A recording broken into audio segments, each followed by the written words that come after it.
हम लोग कर्म क्यों कर रहे हैं? आप सब उत्तर क्या दोगे? धन कमाने के लिए, घर बनाने के लिए, इसके लिए, उसके लिए। लेकिन एक शब्द कहा जाए तो सुख के लिए। हम कर्म करते हैं केवल सुख की प्राप्ति के लिए। लेकिन नते सुखम यदुपारमं वा, इतने परिश्रम के बाद, इतने श्रम के बाद भी सुख मिलता नहीं है।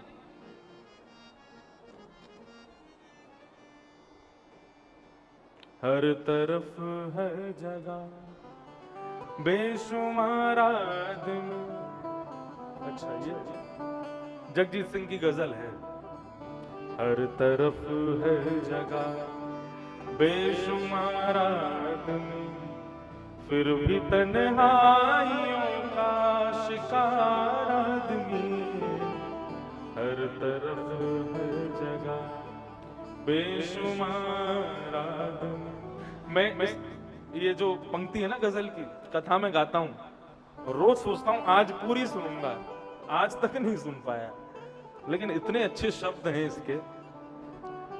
सुबह से शाम तक बोझ ढोता हुआ, सुबह से शाम तक बोझ ढोता हुआ,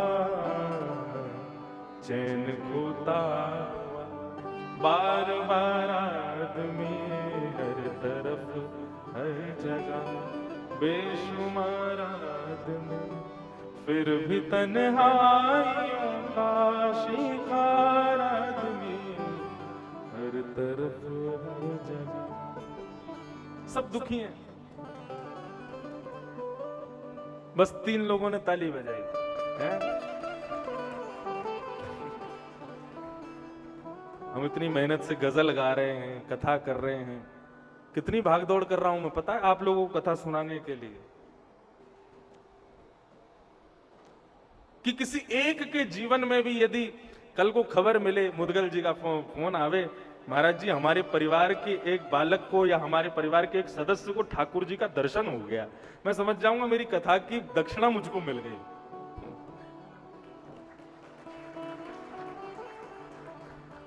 हम पुजारी हैं, हम ठाकुर जी को सजा सकते हैं, लेकिन पुजारी उतने भाव से ठाकुर जी को नहीं देखता जितने भाव से दर्शनार्थी देखता है।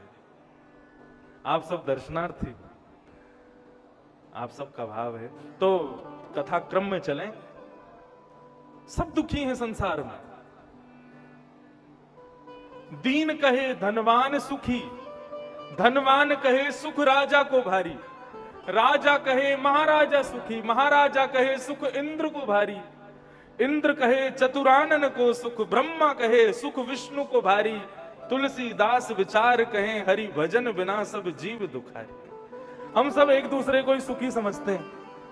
हर व्यक्ति का यही नियम है।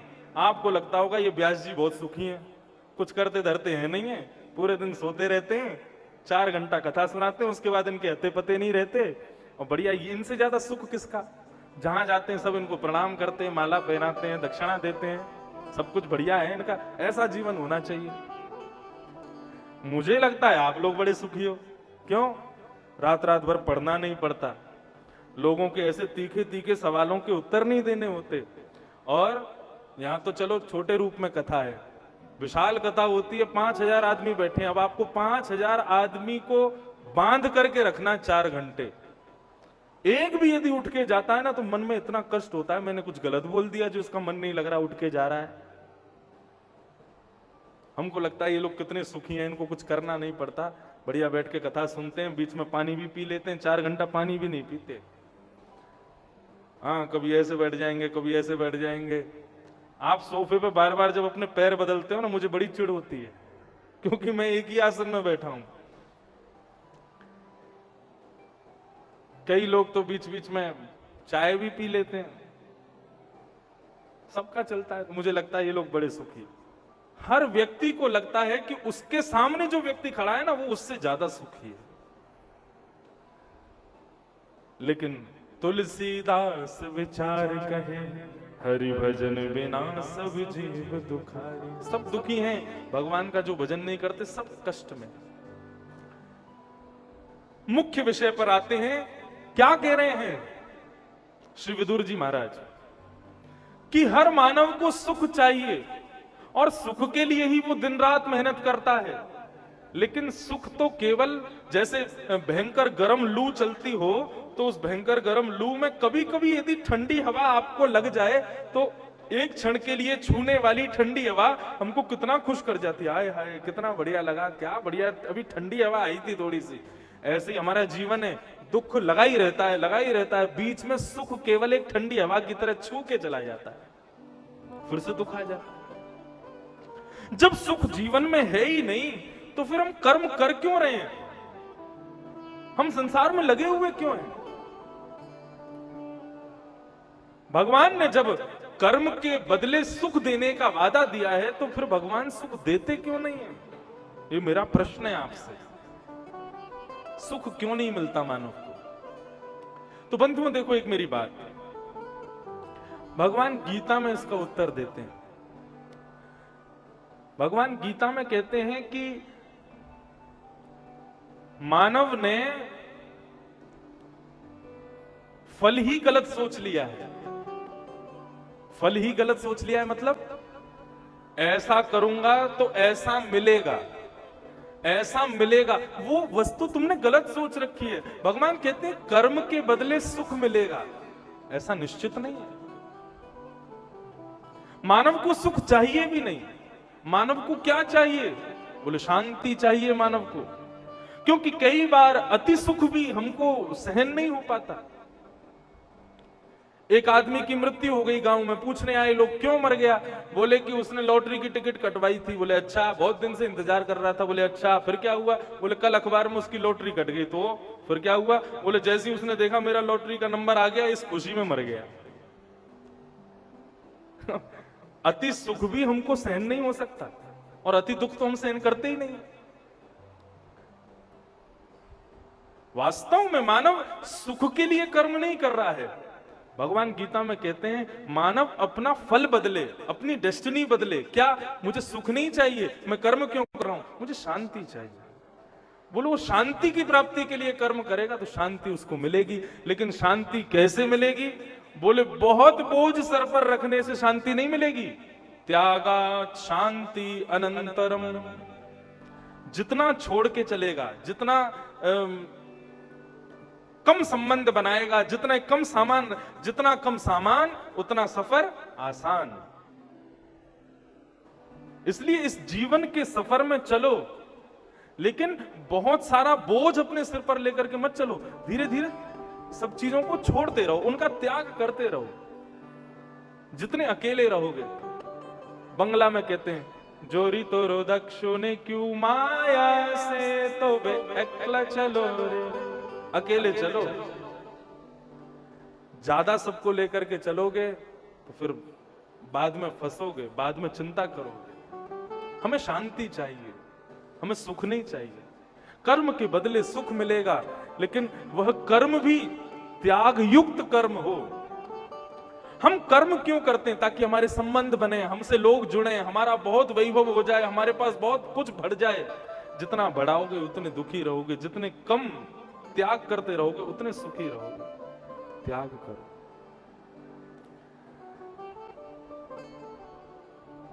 विदुर जी महाराज ने प्रश्न किया कि भगवान ने ये संसार क्यों बनाया, कैसे बनाया? मुझे सब कुछ बताओ। सृष्टि कैसे बनाते हैं भगवान, मैं जानना चाहता हूं। आओ आपको भागवत की साइंस सुनाते हैं कि ये संसार बनता कैसे। श्री मैत्री मुनि कहते हैं कि संसार बनता कैसे है ये मैं बाद में बताऊंगा, पहले बताता हूं संसार बिगड़ता कैसे है, नष्ट कैसे होता है। पिक्चर का एंड जान लो तो पूरी पिक्चर समझ में आ जाती है। तो यहां पर पहले प्रलय बताया गया, प्रलय कैसे होता है। बंधुओं अभी प्रलय नहीं होगा, प्रलय होने में अभी बहुत समय, बहुत, ये कलयुग भी ना जाने 2-3 बार और आ जाएगा, 5-10 बार आ जाएगा, तब जाकर के प्रलय होगा। अभी प्रलय नहीं होगा। साइंस ने कहा था 2000 कब 12 में आने वाला था प्रलय, कुछ नहीं हुआ। 2022 आ गई, 10 साल एक्स्ट्रा आगे पहुंच गए हम लोग। प्रलय कैसे होती है? मैत्री मुनि कहते हैं जब संसार में भगवत भजन करने वाले कितने लोग रह जाएंगे? बोले उंगलियों पर गिन सको इतने लोग रह जाएंगे केवल भजन करने वाले। मतलब गिनती के 20-25 सकारात्मक ऊर्जा वाले लोग जब पृथ्वी पर रह जाएंगे तब क्या होगा? ये जो ऋतुओं में सर्दी आती है ना, सर्दी खत्म हो जाएगी, वर्षा खत्म हो जाएगी, केवल और केवल ग्रीष्म ऋतु रह जाए, गर्मी। और गर्मी ऐसी होने लगेगी कि अभी जो गर्मी 5 महीने 6 महीने पड़ती है, आगामी समय में 12 महीने गर्मी रहा करेगी, सर्दी का कोई नामो निशान नहीं। और धीरे धीरे धीरे धीरे ऐसा होगा जब प्रलयकालीन समय आएगा तो आकाश में 12 सूर्य एक साथ प्रकट हो जाएंगे। 12 सूर्य प्रकट होने का मतलब एक ही सूर्य में 12 सूर्यों के समान तेज प्रकट हो जाएगा। एक सूरज की रोशनी तो हमसे सहन नहीं होती, 12 सूर्यों के समान तेजवान यदि ये सूर्य हो गए तो क्या होगा पृथ्वी का? बोले मानव यदि अपने घर से बाहर निकलेगा तो बाहर निकलती उसकी अवधि होगी, इतनी अवधि से ज्यादा यदि सूर्य की रोशनी में रहा तो उसका शरीर जल करके नष्ट हो जाएगा। धीरे धीरे धीरे धीरे धीरे धीरे पृथ्वी पर से मानव प्रजाति नष्ट होने लगेगी। इससे पहले जानवर नष्ट हो चुके होंगे, वनस्पतियां नष्ट हो चुकी होंगी, सब जल करके राख हो जाएगा। अंत में चंद मानव बचेंगे, धीरे धीरे वे भी नष्ट हो जाएंगे और 100 साल तक केवल सूर्य आकाश में रहकर के पृथ्वी को तपाते रहेंगे। 100 साल में पृथ्वी की स्थिति क्या होगी कि 100 साल में पृथ्वी एक जलते हुए उपले की तरह दिखने लगेगी। बहुत ध्यान से सुनना। कंडा, गोबर का कंडा होता है ना, उसको जला दो लाल लाल दिखाई देता है, या कोयला समझ लो लाल लाल अंगारे जैसा, ऐसी पृथ्वी हो जाएगी। सब मर चुके होंगे पृथ्वी पर, कोई नहीं बचेगा। 100 साल तक पृथ्वी को इतना तपाया जाएगा, इतना तपाया जाएगा कि पृथ्वी में राख बचेगी केवल। और उस समय क्या होगा? पृथ्वी से उड़ा हुआ समस्त समुद्र, सारी जितने भी जलाशय हैं पृथ्वी के, ये सब इवेपोरेट होकर के आकाश में कहीं जाकर के बादल बन चुके होंगे, लेकिन दिखेंगे नहीं। 100 साल बाद जब पृथ्वी जल करके राख होने लगेगी तब वही सब समुद्र आदि जो बादल बन चुके हैं वो पृथ्वी के ऊपर आएंगे और आकर के वर्षा करेंगे। कब तक? 100 साल तक फिर वर्षा होगी। और स्थिति क्या होगी? पूरी पृथ्वी जल निमग्न हो जाएगी, पानी पानी पानी चारों ओर, कुछ भी नहीं दिखेगा। 100 साल तक केवल वर्षा होगी। तब भगवान की रात्रि होगी और रात्रि में ही भगवान जैसी उबासी लेंगे तो संपूर्ण ब्रह्मांड ठाकुर जी के मुख से होकर के गर्भ में चला जाएगा और ठाकुर जी शयन कर जाएंगे। ये है प्रलय, नष्ट हो जाएगा सब। ठाकुर जी रात्रि में सोएंगे, तब वेद भगवान की स्तुति गाएंगे। सबका प्रलय होता है, शब्द का प्रलय कभी नहीं होता, सबका होता है। तब शब्द भगवान की स्तुति गाएंगे कि हे प्रभु उठिए, उत्तिष्ठ उत्तिष्ठ गोविंद, उत्तिष्ठ गरुड़ध्वज, उत्तिष्ठ कमलाकांत, त्रैलोक्यम मंगलम कुरु। हे प्रभु उठ करके इस त्रिलोक का मंगल कीजिए, उठ जाइए। तब भगवान उठ करके बैठेंगे और ठाकुर जी का मन नहीं लगेगा तो क्या करेंगे? एको हम बहुश्याम, मैं एक हूं, बहुत होना चाहता हूं। तब नाभि में से एक कमल उत्पन्न होगा और उत्पन्न होएगा, उस कमल के ऊपर ब्रह्मा प्रकट होंगे। ब्रह्मा बोलेंगे मैं कौन हूं? को हम कस्तम कुतायात, मैं कौन हूं, कहां से आया हूं, ये सब मुझे क्या दिख रहा है, मेरा जन्म कहां से हुआ, मेरे माता पिता कौन है? ब्रह्मा इस दुविधा में रहते, मैं कहां से आया। तब भगवान 2 शब्द हिंदी वर्णमाला के प्रकट करते हैं, त और प। और ये त और प हिंदी वर्णमाला के 2 शब्द जल से अपने आप प्रकट होते हैं। आप पानी की बूंद को कहीं छोड़ने लगो तो जैसे ही बूंद नीचे धरती पर गिरेगी तो त प, ये 2 शब्द ही निकलेंगे उसमें से। ब्रह्मा ने जब बहुत देर तक जल के स्वर को सुना, त प त प त प त प, तो उसको लगा कि मुझे तप करना है। तब ब्रह्मा जी ने तप किया। तप में उनको शंख चक्र गदा पद्मधारी श्रीमन नारायण का दर्शन हुआ और श्रीमन नारायण ने कहा कि अब जाइए ब्रह्मा, आपको हमने बनाया, अब तपस्या में सार नहीं है, सृष्टि करो। कैसी सृष्टि करूं? बोले ऐसी सृष्टि करो जो मानव कर्म भी करे, कर्म करेगा तो संसार चलेगा, और भजन भी करे, भजन करेगा तो मेरी प्राप्ति करेगा। ऐसी सृष्टि करो जाकर के। तब ब्रह्मा जी पृथ्वी को निर्माण करते हैं और पृथ्वी पर आकर के सबसे पहले ब्रह्मा जी उद्भिद प्रजाति को बनाते हैं। उद्भिद प्रजाति कौन है? जो जमीन फाड़ करके पैदा होती है, यानी कि पेड़ पौधे वृक्ष वल्लरियां, इन सबको बनाते हैं। ये कर्म तो करते हैं लेकिन भजन नहीं करते। तो ब्रह्मा जी ने मन में विचार किया कि ये केवल कर्म करने वाले बने।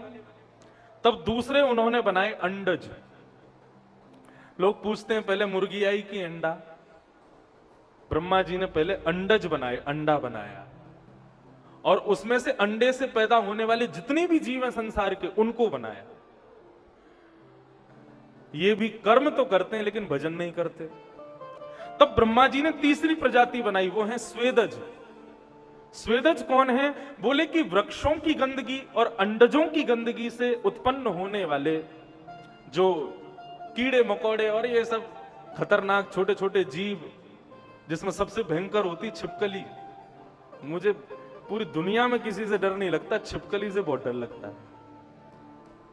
हमारे पंडित जी जब कहीं कथा की व्यवस्था देखने जाते हैं, महाराज जी का कमरा कौन सा है? बोले ये वाला है। तो ये अंदर जाएंगे, बाथरूम में देखेंगे, स्टोर में देखेंगे, कहीं छिपकली तो नहीं है।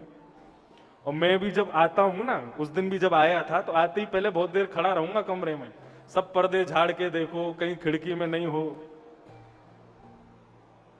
अगर वो दिख गई मुझको रात में तो सो नहीं सकता मैं पूरी रात। सब लोग कहेंगे महाराज जी ऊपर ही तो बैठी है, नीचे थोड़ी आ रही। मैंने कहा क्यों बैठी है, चली जाए यहां से, मैं नहीं देख सकता। और होगा कोई पूर्व जन्म का डर, एक भय है, सबसे भय निकल जाए। सांप से भी नहीं लगता मुझे, लेकिन पता नहीं छिपकली से डर लगता है। तो ये सब कौन कहलाते हैं? ये सब कहलाते हैं स्वेदज। कौन कौन बन गए? उद्भिद बन गए, अंडज बन गए, स्वेदज बन गए। और उसके बाद ब्रह्मा जी ने बनाए जरायुज, जो जरा में लिपट करके जन्म लेते हैं, यानी कि गाय, भैंस, जिब्रा, जिराफ, और कौन है, शेर, हाथी, बाघ, सूकर, कुकर, ये सब बनाए। स्वेदज में पशु पक्षी भी आते हैं, इससे पहले जो बताए थे। जरायुज में इन सब का जन्म हुआ। इन सबको बनाते बनाते बनाते ब्रह्मा जी थक गए। बोले कि मैं क्या करूं, मुझसे वो कृति क्यों नहीं बन रही है जो कर्म भी करे और भजन भी करे। तब उन्होंने भगवान का स्मरण किया। तब भगवान ने 4 श्लोकों में भागवत उनको सुनाई। अहमेवा समेवाग्रे उनको सुनाई, और सुना करके कहा कि ब्रह्मा इन चतुश्लोकों का पुरुषचरण करो, 1,00,000 बार इसका जाप करो। तब ब्रह्मा जी ने चतुश्लोकी भागवत का जप किया, और उसके बाद जब उन्होंने निर्माण करना प्रारंभ किया, तब जाकर के मानव का निर्माण हुआ। और जैसे ही मानव का निर्माण हुआ, ब्रह्मा जी सबको ले जाते थे, सैंपल भगवान को दिखाते थे, ये चलेगा। भगवान बोले ये कर्म करता है, भजन कहां करता है। सबको भगवान फेल कर देते थे। लेकिन जैसे ही मानव को लेकर के गए, भगवान देख करके प्रसन्न हो गए। वाह ब्रह्मा, ये कर्म भी करेगा, भजन भी करेगा। भगवान बोले मैंने प्रसन्न होकर के इसको कुछ देना चाहता हूं जो मैंने किसी को नहीं दिया। क्या? बुद्धि। इसको मैं बुद्धि देता हूं। तब मानव को भगवान बुद्धि प्रदान करते हैं। और सबसे पहले मानव के रूप में इस पृथ्वी पर किसका जन्म हुआ? सनक सनंदन सनातन सनत कुमार। वैसे तो स्वयंभू मनु सबसे पहले मानव माने जाते हैं, लेकिन ब्रह्मा जी ने सबसे पहले किसको बनाया? सनक सनंदन सनातन सनत कुमार। ये 4 ये भगवान के प्रथम अवतार माने जाते हैं। चारों से ब्रह्मा जी ने पूछा मैंने तुमको क्यों बनाया बच्चों? बोले आपने हमको भजन करने के लिए बनाया। ब्रह्मा जी बोले इससे पहले जो हो रहे थे वो सब कर्म करने वाले, और अब ये हो रहे हैं सब भजन करने वाले। बेटा कर्म नहीं करोगे? नहीं पिताजी, कर्म में हमारी कोई रुचि नहीं। ब्रह्मा जी बोले ऐसे कैसे काम चलेगा? तब फिर उन्होंने 10 मानस पुत्र और बनाए। उनमें सबसे छोटे नारद जी बनाए, उसमें एक दक्ष प्रजापति भी हैं। नारद जी से पूछा बेटा मैंने तुमको क्यों बनाया? नारद जी बोले आपने हमको भजन करने के लिए बनाया। ब्रह्मा जी बोले मैं पागल हो जाऊंगा, इतने लाख वर्षों से लगा हुआ हूं लेकिन कर ही नहीं पा रहा हूं जो चाहता हूं। क्रोध के कारण ललाट उनका नीला पड़ गया, और ललाट का भेदन करके देवादिदेव महादेव ब्रह्मा के मस्तिष्क से प्रकट हो गए। बोलो महाकाल भगवान की। महादेव प्रकट हो गए, महादेव का प्रादुर्भाव हुआ। ऐसा कहते हैं कि दो रूप बताए गए, प्रकट होते ही या तो रुद्र हो गए या रौद्र हो गए, तो उनका नाम रुद्र पड़ा। शंकर जी ने कहा, पिताजी आपने मुझे क्यों बनाया? ब्रह्मा जी बोले, बेटा सृष्टि करने के लिए बनाया है, करोगे सृष्टि? शंकर जी बोले, सृष्टि क्या होती है? बोले, ये सब बनाने हैं जो मैंने बनाए हैं। पिता की गद्दी पर बैठो, पिता का व्यापार आगे बढ़ाओ, तुमको भी सृष्टि करनी है। शंकर जी बोले, हमारी रुचि तो भजन में है, हमको ये सृष्टि वृष्टि नहीं करनी। तो जैसे ही ब्रह्मा जी के मुख को मुरझाया हुआ शंकर जी ने देखा, तो शिव जी बोले, पिताजी उदास हो गए, पुत्र को चाहिए कि पिता को प्रसन्न रखे। बोले, पिताजी आप चिंता मत करो, मैं सृष्टि करूंगा। ठीक है, जाओ सृष्टि करो, कर्म करूंगा। शंकर जी आए, आकर के उनको कुछ सैंपल्स दे दिए थे ब्रह्मा जी ने, हाँ भाई मैंने ऐसे ऐसे बनाए हैं, इनकी देखा देखी अब तुम बनाओ। शंकर जी ने देखा मानव कैसा बनाया, बोले 2 आंख, 1 नाक, 2 कान, 2 हाथ, 2 पैर। शंकर जी बोले, मजा नहीं आ रहा अभी, इसको थोड़ा और बढ़िया बनाते हैं। तो कौमुखहीन, बिना सिर वाला आदमी बना दिया, और विपुल मुख काहू, किसी के बहुत सारे सिर बना दिए, और बिन पग चलही, किसी को पैर ही नहीं दिए, रेंग रेंग करके आदमी चल रहा है, और किसी को इतने सारे पैर दे दिए कि उसके पैर ही पैर दिख रहे हैं। किसी की आंखें पेट पर लगा दी, किसी के कान सिर पर लगा दिए, किसी के हाथ सिर में टांग दिया। ऐसे ऊट पटांग, भूत प्रेत, पिशाचनी, डाकनी, साकनियों को बनाना शुरू कर दिया शंकर जी ने। रावण वर्णन करता है कि जब मेरे गुरुदेव शंकर जी ने सृष्टि की थी तो कैसी सृष्टि की थी। रावण वर्णन करता है, यस्यास्ते ड्राट ड्राट ड्रुट ड्रुट मम लम टम टटम टम टटम टम डम शम डम शम डुडम शम डुहि डुहि चकितम भूपके भूपनालम तैलम तैलम तु तैलम खुकु Kuku Kuku Quang कुकांग Quang कुकांग Quang ध्यायन्ते यस्य कांते वसति च सकलम पातु नो चंद्रचूड़। ये जितनी भी विचित्र आवाज आपने सुनी ना, ऐसी आवाज निकालने वाले मानव बनाए किसने? शंकर जी ने। और शंकर जी बड़े प्रसन्न है, वाह देखो कितने सुंदर लग रहे हैं सब।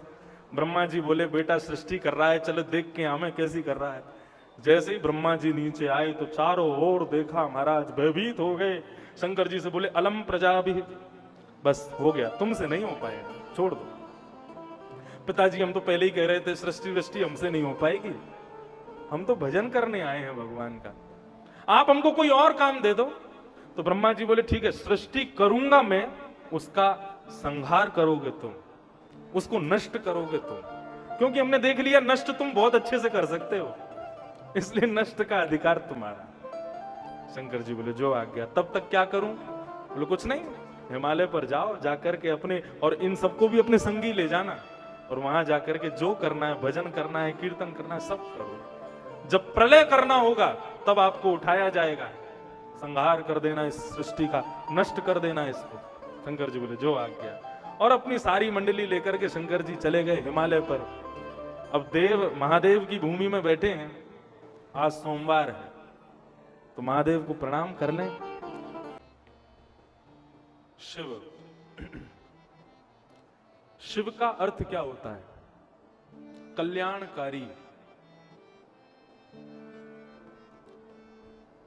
एक कथा सुनाएं, फिर आगे कथा में चलें। आप सब शिव की भूमि में रहते हैं। शिव महिम्न स्तोत्र, उसकी महिमा कितनी है? स्तुतियों का, स्तोत्रों का राजा माना जाता है शिव महिम्न स्तोत्र को। जितनी भी स्तुतियां हैं संसार में, उन सब का राज है, राजा है शिव महिम्न स्तोत्र। उसकी महिमा कैसी? एक व्यक्ति था, शंकर जी का बहुत बड़ा भक्त, महाकाल की नगरी उज्जैन में रहता था। उसका नित्य का क्रम था, राजा भी शंकर जी का भक्त था, तो राजा ने विल्व पत्र का बगीचा बनवाया था अपने भवन में, और वहीं अपने बगीचे के बिल्व पत्र तोड़ करके वो राजा जाकर के शंकर जी पर चढ़ाता था। लेकिन उसी नगर उज्जैन में एक भक्त भी था, उसको बिल्व पत्र मिल नहीं पाते थे। उसकी भी रोज आराधना, सुबह 3 बजे भस्म आरती से पहले उसको जाके शंकर जी पर 1 बिल्व पत्र, 2 बिल्व पत्र, 11, 100 जितने भी हों सब चढ़ाने का उसका भाव। उसको किसी ने बताया, बोले राजा का बगीचा है बिल्व पत्र का। तो उसने कहा तो ठीक है, कल से राजा के यहां से चोरी कर लिया करेंगे हम बेलपत्र। हाँ, कोई और चोरी तो नहीं कर रहे हैं, ठाकुर जी की आराधना के लिए बेलपत्र चोरी कर रहे हैं, उसको कोई चोरी थोड़ी मान। और वैसे भी जो उद्भिद जितने भी जंतु हैं ना, यानी कि वृक्ष आदि, इन पर उगने वाले पुष्प, फल, पत्ते, इनको लेना चोरी नहीं मानी जाती, क्योंकि इन पर किसी का अधिकार नहीं है, ये पृथ्वी के पुत्र हैं। रोज जाता और राजा के आने से पहले, राजा के उठने से पहले वो व्यक्ति जाता, सारे बेलपत्र तोड़ करके और मंदिर में जाकर के शंकर जी पर चढ़ा देता। और राजा को बेलपत्र मिलते नहीं थे, सब बढ़िया बढ़िया बेलपत्रों को वो व्यक्ति ले जाता, जाके चढ़ा देता। शिव महिम्न स्तोत्र के निरंतर पाठ से उसको एक सिद्धि मिली थी, वो जब चाहता था स्वयं को अंतर ध्यान कर लेता था। एक दिन राजा ने पूरी प्रजा बैठाई, बोले कि कौन चोरी करता है बिल्वपत्रों को? बोले कि आदमी आता है वो चोरी कर लेता है। बोले कल उसको पकड़ो। दूसरे दिन पूरी उनकी सेना लग गई उसको पकड़ने में। तो जैसे बिल्वपत्र तोड़ने आया, अंधेरे में सब छुप के बैठ गए, बिल्वपत्र तोड़ने लगा, सब ने जाकर के उसको पकड़ लिया। पकड़ करके सब उस पर प्रहार करने लगे, लेकिन उसको अंतर ध्यान होने की शक्ति थी, तो तुरंत अंतर ध्यान हो गया, वहां से गायब हो गया। अब तो महाराज ऐसी स्थिति हो गई कि वो दिखा करके जाता था सैनिकों को, मैं जा रहा हूं बेलपत्र तोड़ने, तुम्हारी हिम्मत हो तो मुझे पकड़ के दिखाओ। क्योंकि जैसे ही पकड़ने जाते वो गायब हो जाता। एक दिन राजा ने अपने गुरुजी से पूछा, बोले ऐसे एक व्यक्ति ने उपद्रव मचा रखा है, बहुत आतंक मचा रखा है, हम क्या करें, कैसे उसको पकड़ें? तो गुरुजी ने कहा कि देखो, ठाकुर जी पर जब हम पुष्प चढ़ाते हैं, बिल्वपत्र चढ़ाते हैं, तुलसी आदि चढ़ाते हैं, और ठाकुर जी के चरणों में चढ़ने के बाद जब वो निर्माल्य हो जाती है, तो निर्माल्य को हमेशा ध्यान रखें कि वो कभी हमारे पैरों में ना गिर जाए।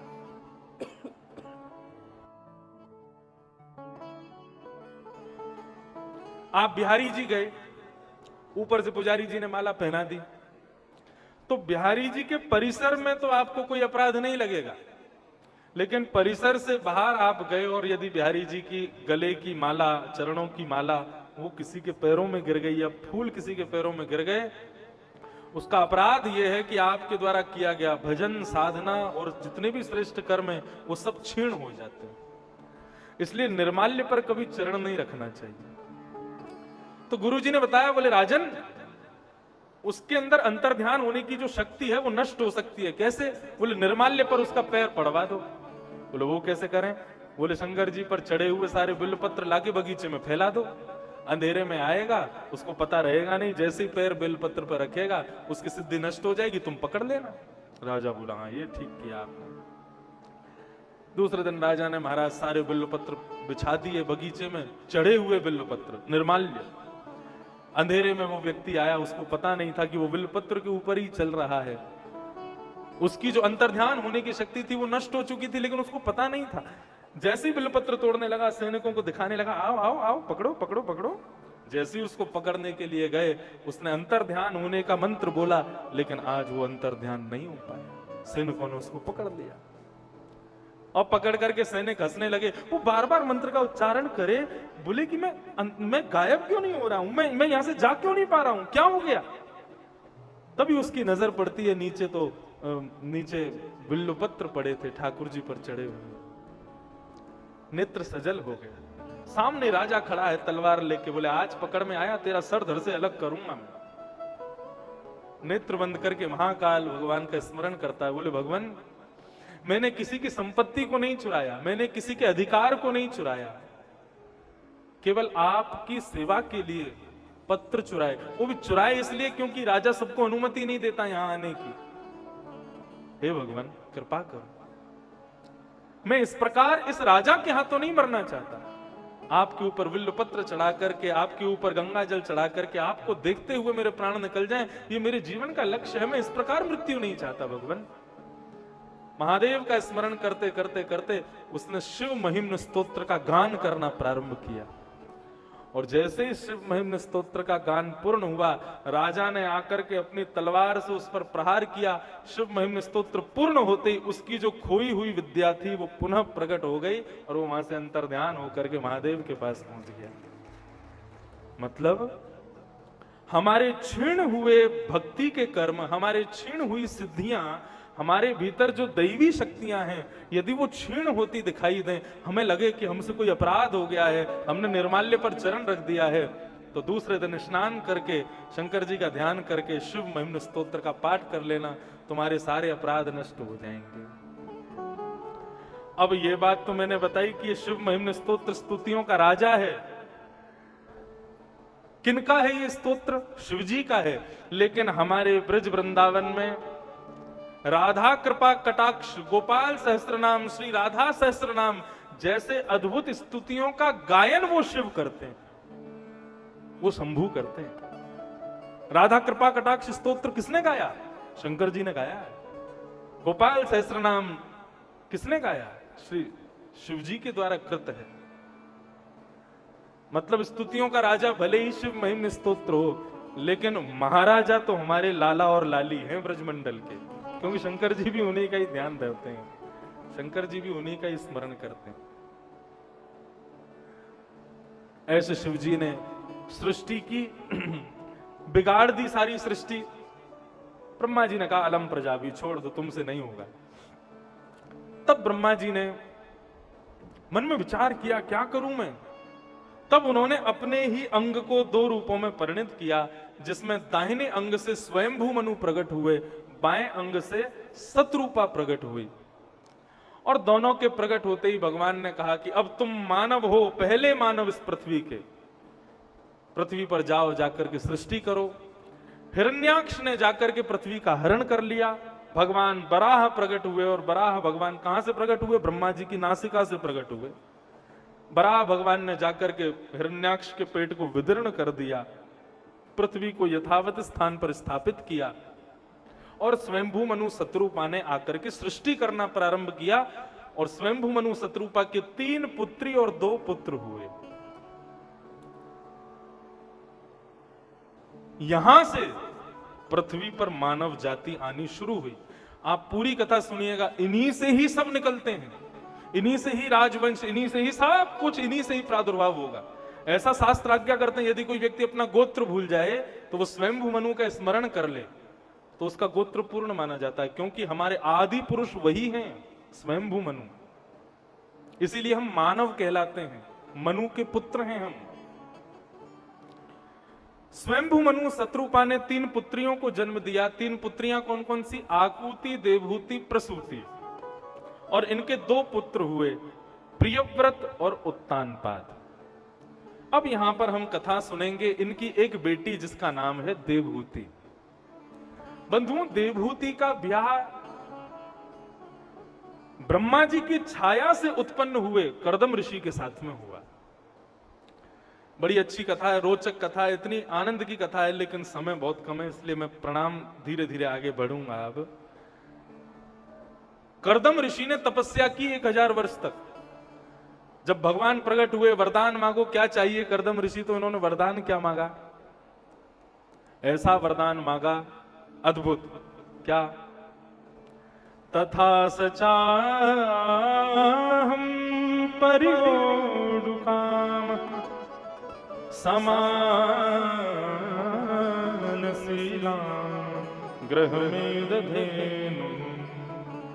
हे प्रभु, मैं जो मांगूंगा सो दोगे? भगवान बोले निश्चित देंगे, मांगो तो सही, क्या चाहिए? बोले गैया जैसी सीधी सादी सुंदर सुशील, ज्यादा ना बोलने वाली एक कन्या से मेरा ब्याह हो जाए, ऐसी कृपा कर दो। भगवान पहले तो बहुत जोर से हंसे, तुमने 1000 वर्ष इसलिए गवा दिए तपस्या में? बोले हाँ भगवान। समानशीलां गृहमेद धेनुम, मुझे घर के लिए एक बहू चाहिए, मतलब मुझे ब्याह करना है। और कैसी हो? गैया जैसी हो, सीधी सादी, मेरी जैसी हो, आप उससे मेरा ब्याह करा दो। बताओ मेरे लिए कौन है ऐसी जिससे मैं ब्याह करूं? अब यहां अधिकतर जितने भी पुरुष बैठे हैं वो अब तपस्या कर तो सकते नहीं, सबके ब्याह हो गए। लेकिन जो लोग अभी नहीं हुए वो कर सकते हैं। देखो, आपका लाइफ पार्टनर यदि आपके अनुकूल मिल जाए तो भगवान की कृपा, और यदि प्रतिकूल मिल जाए तो भगवान की बहुत बड़ी कृपा। सत्य बता रहे हैं हम। भगवान यदि पति या फिर पत्नी जो भी यदि अनुकूल दे दे, जैसा तुम चाहते हो वैसा मिल जाए, तो ठाकुर जी की कृपा, अच्छा है। लेकिन यदि जैसा तुम चाहते हो उसके विपरीत मिले, भगवान की बहुत बड़ी कृपा। क्यों? क्योंकि जैसा तुम चाहते हो वैसा यदि तुमको मिल गया तो पूरे दिन उसी में ही लगे रहोगे, और विपरीत यदि मिला तो उससे मन हटेगा, फिर भक्ति में मन लगेगा, भजन में मन लगेगा, कथा में मन लगेगा।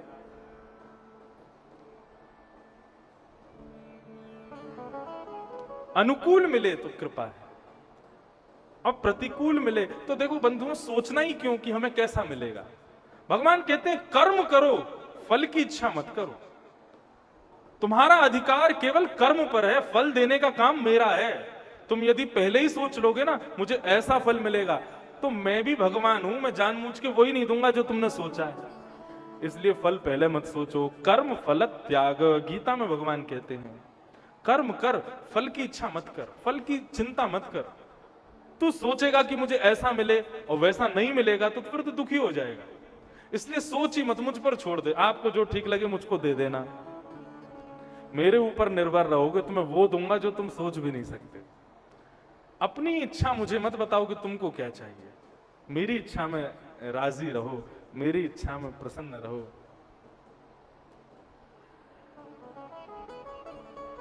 लेकिन कर्दम ऋषि ने मांगा ऐसी एक पत्नी मुझे मिले। भगवान बोले देखो हम तुमसे इतने प्रसन्न हुए हैं, तुमको पत्नी बाद में देंगे, हम बालक पहले दे देते हैं।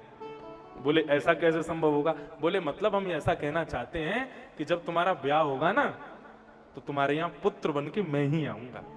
मैं इतना प्रसन्न हो गया हूं तुम्हारी भक्ति से। देखो बंधुओं, भगवान को वो अति प्रिय है जो नारी का सम्मान करे। भगवान कहते हैं जो नारी का सम्मान करे, नारी को वंदन करे, नारी को एक उचित सम्मान प्रदान करे, उचित स्थान प्रदान करे। भगवान कहते हैं यत्र नार्यस्तु पूज्यन्ते रमन्ते तत्र देवता। जिस घर में नारी का सम्मान होता है उस घर में देवता जन्म लेते हैं, बालक जन्म नहीं लेते। उस घर में साक्षात देवता ही आते हैं। लेकिन भगवान बोले तुम्हारे यहां कोई देवता नहीं आएगा, तुम्हारे यहां तो मैं ही आऊंगा पुत्र बन करके। भगवान बोले ठीक है अब खुश? बोले अरे कहां खुश, वो तो बताया ही नहीं किससे होगी शादी। तब कर्दम ऋषि को भगवान बोले तुमको अब चैन नहीं है तो चलो तुम्हारी जल्दी करा देते हैं। बोले कब होगी? बोले परसों। बोले इतनी जल्दी? बोले हाँ परसों तुम्हारा ब्याह होगा। किससे होगा? बोले पृथ्वी के पहले मानव स्वयंभू मनु की दूसरी बेटी देवहूति, उससे तुम्हारा ब्याह होगा। बोले भगवान वो मुझे जानती है? बोले उसने तुम्हारे बारे में नारद जी से खूब सुना है, और जब से तुम्हारे बारे में सुना है, तुम्हारी भक्ति के बारे में सुना है, तुम्हारे धर्म के बारे में सुना है, तब से उसने तुमको पति मान लिया है। वो ही आएगी परसों, उससे तुम्हारा ब्याह होगा, और ध्यान रखना पुत्र बन के मैं ही आऊंगा। कर्दम ऋषि तो आनंदित हो गए, इतने प्रसन्न हो गए। अब तो परसों भी बरसों के समान बीत रही है उनकी, कब आवेगी परसों, कब मेरा ब्याह होगा। कर्दम ऋषि का ब्याह हुआ देवहूति के साथ। वो भी वहां पर भी बीच में बहुत बातें होती हैं, वो सब उनको प्रणाम करते हैं। स्वयंभू मनु मानवों का अधिकार बताते हैं, उन सबको हम प्रणाम करते हैं। देवहूति इतनी सुंदर है कि कर्दम ऋषि उनको टकटकी लगा करके देखने लगे। इतनी सुंदर थी कि उनको देखते देखते देखते 60 साल की समाधि में चले गए। 60 साल के लिए एक ही स्थान पर बैठे ही रह गए, ना श्वास चल रही है ना पलक गिर रही है, बस समाधि में बैठ गए। किसी ने कहा बोले ये कर्दम ऋषि कैसे व्यक्ति हैं, एक साधारण स्त्री की सुंदरता पर मोहित हो गए। बोले साधारण स्त्री की सुंदरता पर मोहित नहीं हुए, वो मन में विचार कर रहे हैं, कैलकुलेशन अंदर ही अंदर लगा रहे हैं, ये इतनी सुंदर है, इसको बनाने वाले ठाकुर जी, और ठाकुर जी के पास तो सुंदरता का सिंधु है, समुद्र है। उस सिंधु की बिंदु इतनी सुंदर है तो वो सिंधु कितना सुंदर होगा। उस सिंधु को पालन करने वाले ठाकुर जी कितने सुंदर होंगे। वो ठाकुर जी के हृदय में सदा रमण करने वाली श्री किशोरी जी कितनी सुंदर होंगी। उन किशोरी जी का दर्शन करने वाले लोग कितने भाग्यशाली होंगे। इस विचार में कर्दम ऋषि की समाधि लग गई। 60 साल तक समाधिस्थ रहे। 60 वर्ष बाद जब उनकी समाधि टूटी तो सामने बिना दांत वाली अम्मा बैठी थी और उसको देख करके कर्दम ऋषि बोले, अम्मा जी मेरी पत्नी कहाँ है? अम्मा ने उल्टा प्रणाम किया, बोले मैं ही हूं देवभूति। बोले आप तो इतनी सुंदर थी, आपका स्वरूप ऐसा था, आप तो क्या हो गया देवभूति, अभी तो हमारा ब्याह हुआ। बोले अभी ब्याह नहीं हुआ, 60 साल हो गए, आप ब्याह करते ही समाधि में चले गए। कर्दम ऋषि बोले आपने अपना संपूर्ण युवावस्था मुझे प्रदान कर दी, मेरी सेवा में निकाल दिया, मैं कुछ देना चाहता हूं आपको। देवभूति बोली इस उम्र में क्या मांगू आपसे? बोले देवी तुम चिंता मत करो, ये बिंदु सरोवर। हाँ एक बात तो उन्होंने बताई नहीं, जब कर्दम ऋषि ने तपस्या करके मांगा कि मेरी एक सुंदर सी गऊ जैसी कन्या से ब्याह हो जाए, तो भगवान के खुशी के मारे आंसू निकले, नेत्रों से अश्रु। जब खुशी में हंसते हैं हम लोग तो नेत्रों से आंसू आते हैं, ऐसे ठाकुर जी बड़े प्रसन्न हुए और नेत्रों से प्रेमाश्रु छलके, वही बिंदु सरोवर बन गए। कर्दम ऋषि देवभूति को लेकर के गए, देवी ये सरोवर है ना, इसमें स्नान करो। जैसे ही देवभूति ने गोता लगाया, बाहर आई तो फिर से वैसे ही नवीन स्वरूप उनको प्राप्त हो गया जैसी वो पहले थी। तब विश्व का सबसे पहला विमान बनाया गया कर्दम ऋषि के द्वारा, जिसका नाम था कामग विमान। जब पृथ्वी बनी थी और मानव चंद बने थे, उस समय पर कर्दम ऋषि ने विश्व का सबसे पहला विमान बनाया, कामग विमान। और यह कैसा विमान था? इस विमान में हर प्रकार की सुख सुविधाएं, आजकल के विमानों में इतनी सुविधाएं नहीं है, उस विमान में सारी सुविधाएं थी।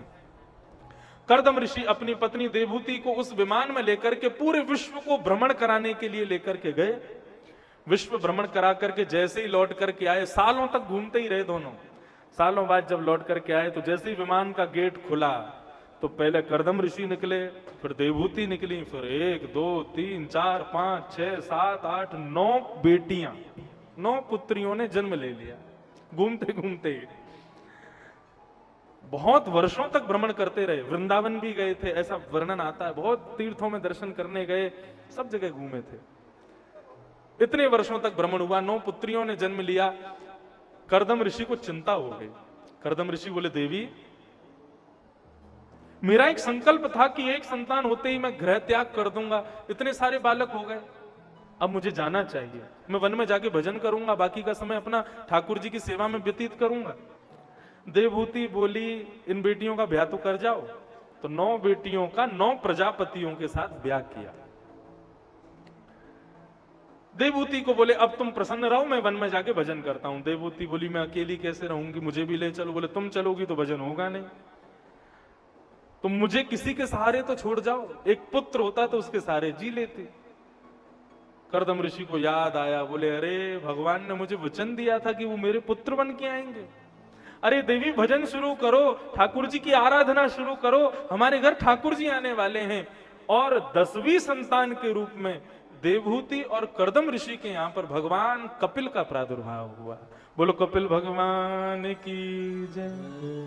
कपिल भगवान का प्रादुर्भाव हुआ। कपिल भगवान का बाल रूप भागवत में वर्णन नहीं है, वे जन्म लेते ही कुमार अवस्था के हो गए।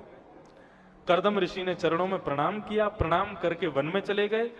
देवभूति माता और कपिल भगवान, इनका संवाद अब यहां से प्रारंभ होता है। देवभूति को पता है कि मेरा पुत्र साधारण नहीं है, साक्षात भगवान है। उन्होंने भी जिज्ञासा रखते हुए कपिल भगवान से कुछ प्रश्न किए हैं। बंधुओं, इसी को कहते हैं सांख्य शास्त्र, इसी को कहते हैं दर्शन शास्त्र, फिलॉसफी ऑफ श्रीमद् भागवतम। इस पर पीएचडी करते हैं लोग, दर्शन शास्त्र पर। जो कपिल भगवान सांख्य शास्त्र का यहां पर निरूपण कर रहे हैं, अद्भुत है ये, ध्यान से सुनिएगा। देवभूति माता प्रश्न कर रही हैं और भगवान उसका उत्तर दे रहे हैं। देवभूति ने पहला प्रश्न किया, कितना गजब का प्रश्न है। निर्विण्णान तेराम भूमन असद इंद्रिय तर्षणा येन संभाव्यमानेन प्रपन्नान्धं तम प्रभो। देवभूति का पहला प्रश्न, भगवान आपने हमें 10 इंद्रियां प्रदान की हैं, आंख, नाक, जीभ, कान, त्वचा, हाथ, पैर, मुख और 2 गुप्त इंद्रिय। ये आपने हमको 10 इंद्रियां प्रदान की हैं।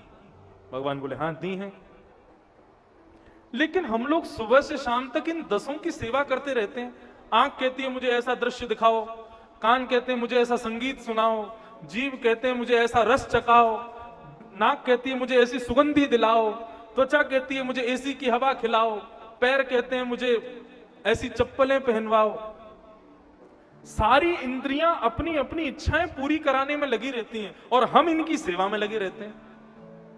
बहुत ध्यान से सुनिएगा, आप सुबह से शाम तक क्या करते हो? केवल और केवल अपने शरीर की सेवा ही तो करते हो। आंख को दिख नहीं रहा, चश्मा पहना दिया, कान को सुनाई नहीं दे रहा, मशीन लगवा ली, दांत टूट के बाहर आ गए, नकली लगा लिए। हम इन्हीं की सेवा में लगे रहते हैं पूरे दिन। देवभूति कह रही है सेवा करते हैं, चलो ठीक है, मुझे उससे कोई आपत्ति नहीं है, लेकिन भगवान इन इंद्रियों की कब तक करें हम सेवा? जीव की इच्छा हो रही है मुझे रसगुल्ला खिलाओ, हमने उसको रसगुल्ला खिला दिया, आज जीव तृप्त हो जाएगी, लेकिन कल फिर रसगुल्ला मांगती है, परसों फिर इसकी इच्छा प्रकट हो जाती है। ऐसी हमारी समस्त इंद्रियां हैं, आज उसकी इच्छा पूरी कर दो, आज उसको जो चाहिए वो दिला दो, लेकिन कल उसकी इच्छा फिर प्रकट हो जाती है। मेरा आपसे प्रश्न यह है कि ऐसा कोई उपाय बताओ कि मेरी इंद्रियां इच्छाएं करना बंद कर दें, मेरी जीव तृप्त हो जाए, मेरे कान तृप्त हो जाएं, मेरी आंखें तृप्त हो जाएं, मेरी प्रत्येक इंद्रिय तृप्त हो जाए, फिर ये मुझे दोबारा कभी परेशान ना करें, मुझे कभी ऐसा ना कहें मुझे ये दो ये दो ये दो। मैं संसार के इन व्यसनों से बचना चाहती हूं भगवान। इन इंद्रियों की तृप्ति कैसे होगी ये मुझे बताओ। प्रश्न समझ में आ गया सबको? इन इंद्रियों के इच्छाओं का दमन कैसे होगा मुझे बताइए। क्यों? क्योंकि इंद्रियों की इच्छाएं पूरी करते करते करते करते ही तो हम लोग नरक में जा रहे हैं। जीव को जो चाहिए, आप किसी जेल में बैठे व्यक्ति से पूछो भाई तूने ऐसा क्यों किया, कहीं ना कहीं उसका उत्तर यही होगा अपने इस सुख के लिए मैंने ऐसा किया, अपनी इस इंद्रिय को प्रसन्न करने के लिए मैंने ऐसा किया। क्या प्रभु इन इंद्रियों का इनकी कोई लिमिट नहीं है कि वहां जाकर के इनकी इच्छाएं समाप्त हो जाएंगी? भगवान उत्तर दे रहे हैं, क्या कह रहे हैं? योग आध्यात्मिक पुंसाम मतो निःश्रेयसाय में अत्यंतो परतिर्यत्र दुःखस्य च सुखस्य च।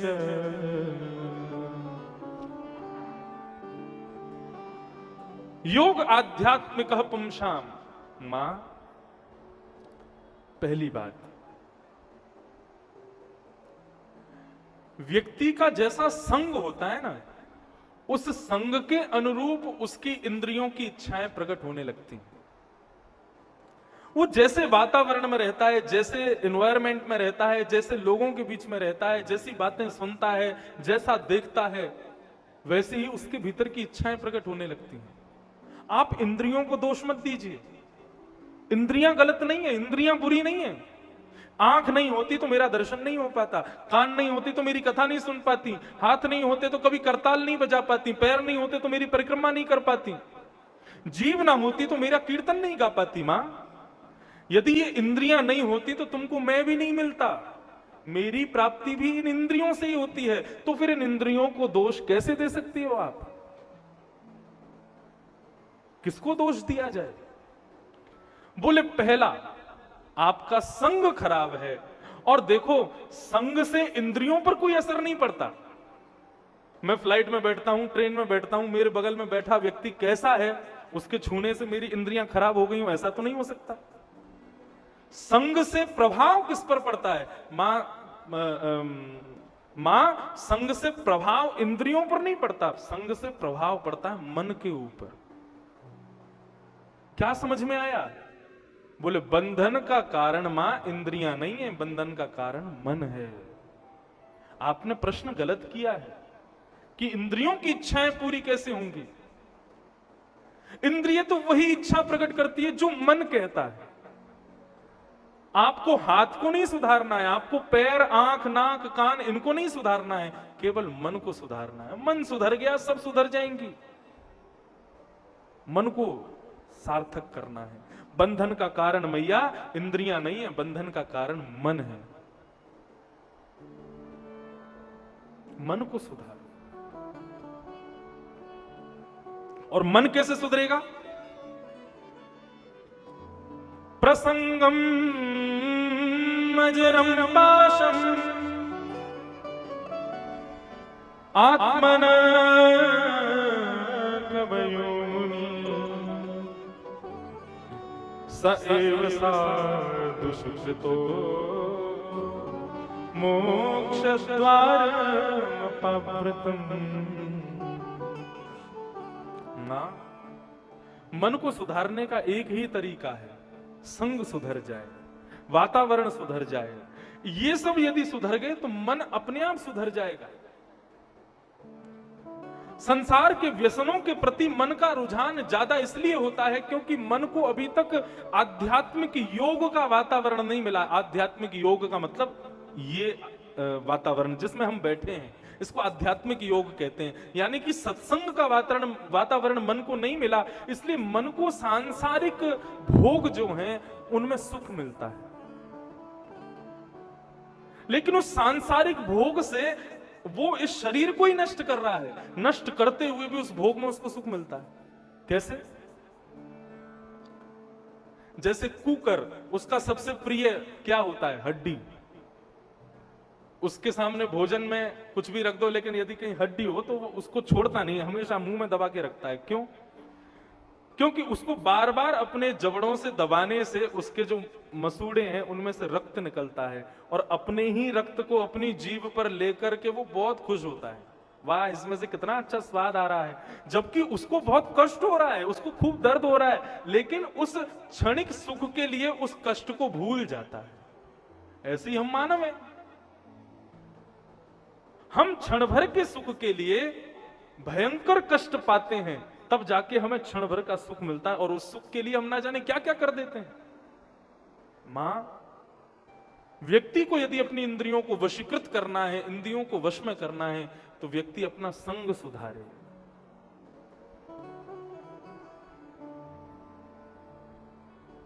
एक श्लोक कहते हैं,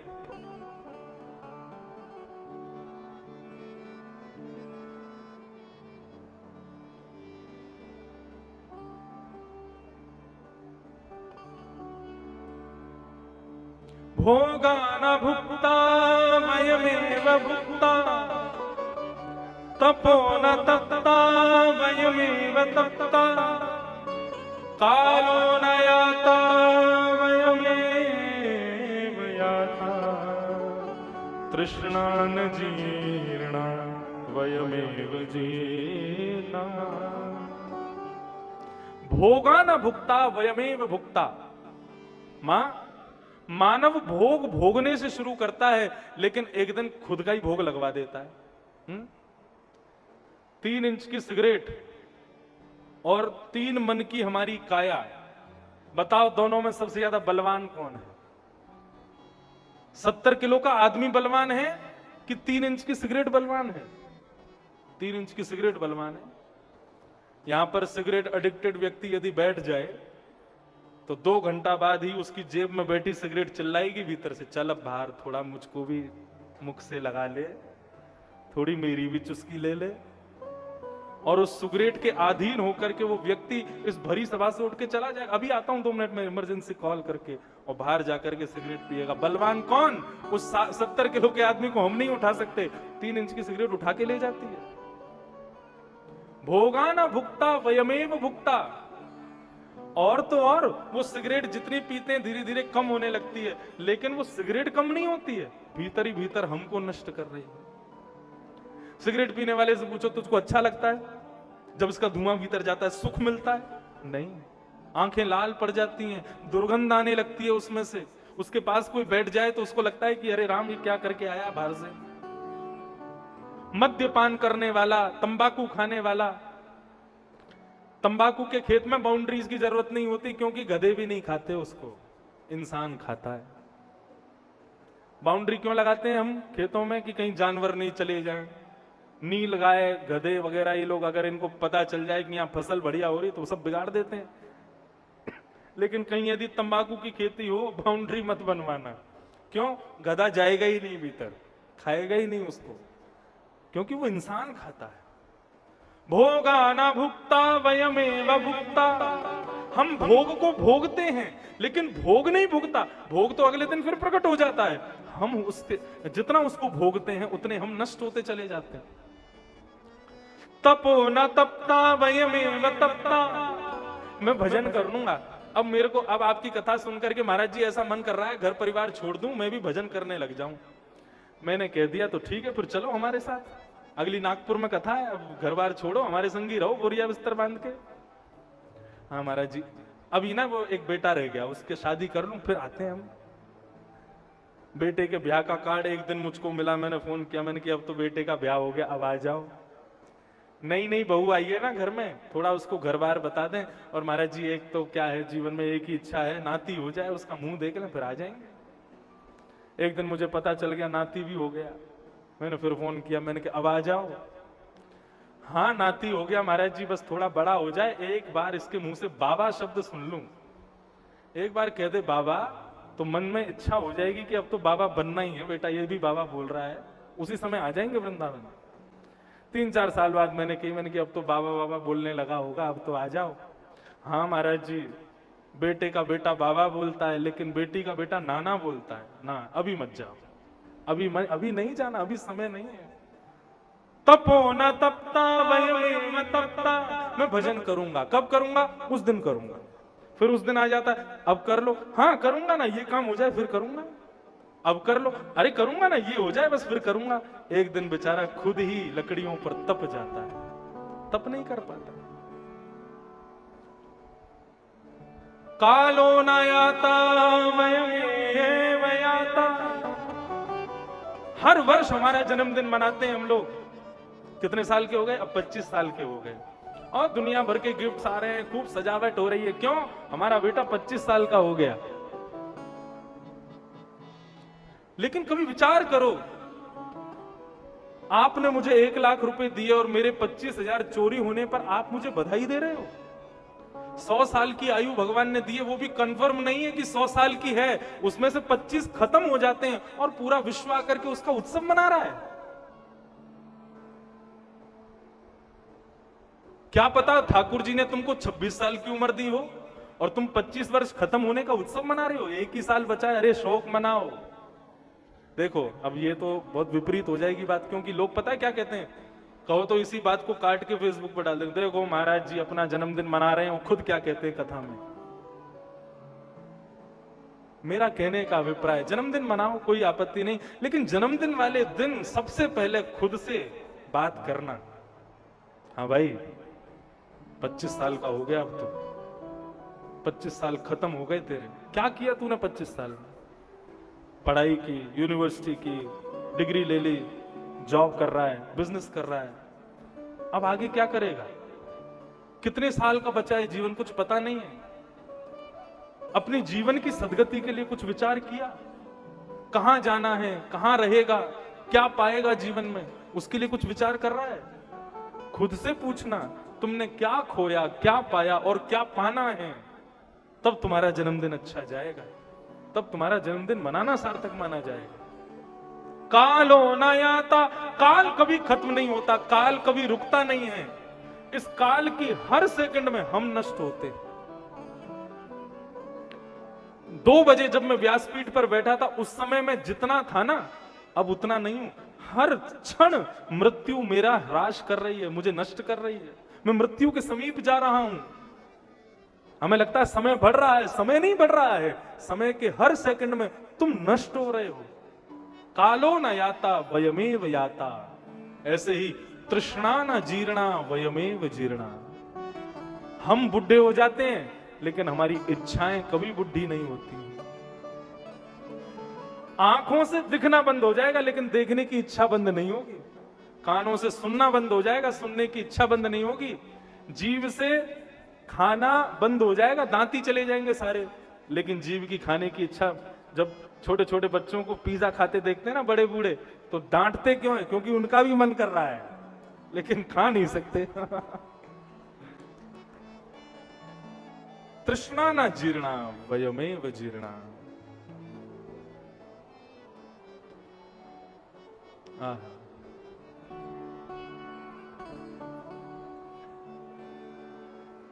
तृष्णा न जीर्णा, हमारी इच्छाएं कभी बुढ़ी नहीं होती। और बल्कि एक बात बताऊं, इच्छाओं का जन्म हमारे साथ नहीं होता। बालक का जब जन्म होता उसकी कोई इच्छा नहीं होती। उसकी कोई इच्छा नहीं होती कि मेरे जन्म लेते ही माता पिता मेरे लिए ढोल नगाड़े बजावें, मेरी दादी मेरे को माला पहनावे। उसकी कोई इच्छा नहीं होती कि मुझे सोने का पलना मिले, कि चांदी का मिले, कि लकड़ी का मिले। उसकी कोई इच्छा नहीं होती कि मेरे ऊपर इतने सारे टॉयज लटकाए जाएं। उसकी कोई इच्छा नहीं होती कि उसको आके कोई गाली भी देगा ना तो उसको बुरा भी नहीं लगेगा। उसकी इच्छा ही नहीं है। इसका मतलब यह बात सिद्ध होती है कि हमारे साथ हमारी इच्छाएं जन्म नहीं लेती। इच्छा कब जन्म लेती है? जब हम 5-6 साल के हो जाते हैं, तब इच्छा का जन्म होता है। तो धीरे धीरे बच्चा इच्छा प्रकट करता है, मुझे ये खाना है, मुझे ये देखना है, मुझे ये पहनना है, मुझे ये करना है। और धीरे धीरे धीरे धीरे धीरे जब हम युवान होते हैं तब इच्छा होती है 6 साल की, और वो इतनी जिद्दी हो जाती है कि उसको पूरा करना ही पड़ता है। लेकिन जब हम वृद्ध होते हैं तब इच्छा युवान होती है। जब हमारी इंद्रियां शिथिल हो जाती हैं, देख नहीं सकते, सुन नहीं सकते, खा नहीं सकते, चल नहीं सकते, फिर नहीं सकते, उस समय हमारी इच्छाएं प्रकट होती हैं, ऐसा करना है, ऐसा करना। और तब हम जब सामर्थ्यवान नहीं होते, कर नहीं पाते, तब शोक मनाते हैं, तब रोते हैं एकांत में बैठ के, तब दर्द से कराते हैं। क्या करें? तृष्णा न जीर्णा वयमेव जीर्णा। मां, ये तृष्णा कभी बुढ़ी नहीं होगी, इच्छाएं कभी बुढ़ी नहीं होंगी। इसलिए ये इच्छाएं बुढ़ापे में जाके तुमको कष्ट दें और तुम कुछ ना कर पाओ, उससे पहले पहले इन इच्छाओं को संसार से हटा के मुझ में लगा दो। क्यों? मेरी भक्ति ऐसी है बुढ़ापे में भी हो जाएगी, लेकिन संसार के व्यसन ऐसे हैं कि बुढ़ापे में भोग नहीं पाओगे उनको। मैं अपनी कथाओं में गाया करता हूं, मानो ठाकुर जी देवभूति माता से ये कह रहे हैं कि मां, तुम अपनी इच्छाओं के रूप में मुझको रखो। तुम्हारा सुनने का बहुत मन करता है ना, तो संगीत ही तो सुनना है ना। फिल्मी गानों में भी वही संगीत है, वही संगीत कथाओं में भी है। कथा के माध्यम से उस संगीत को सुनो। तुमको देखना ही है ना सौंदर्य, तो संसार के इस नश्वर सौंदर्य को देखने की जगह कथा में बताए जाने वाले ठाकुर जी के चरित्र को इमेजिन करके उसके सौंदर्य को देखो। संसार के वस्तुओं को अपनी जीभ पर लेकर के आनंदित होते हो, कभी नाथ द्वारा का प्रसाद पाकर के देखो, उसके सामने संसार का सारा भोग फीका लगेगा। मतलब अपनी प्रत्येक इंद्रिय को मेरे आदि कर दो मां, तो तुम्हारे जीवन से कष्ट चला जाएगा।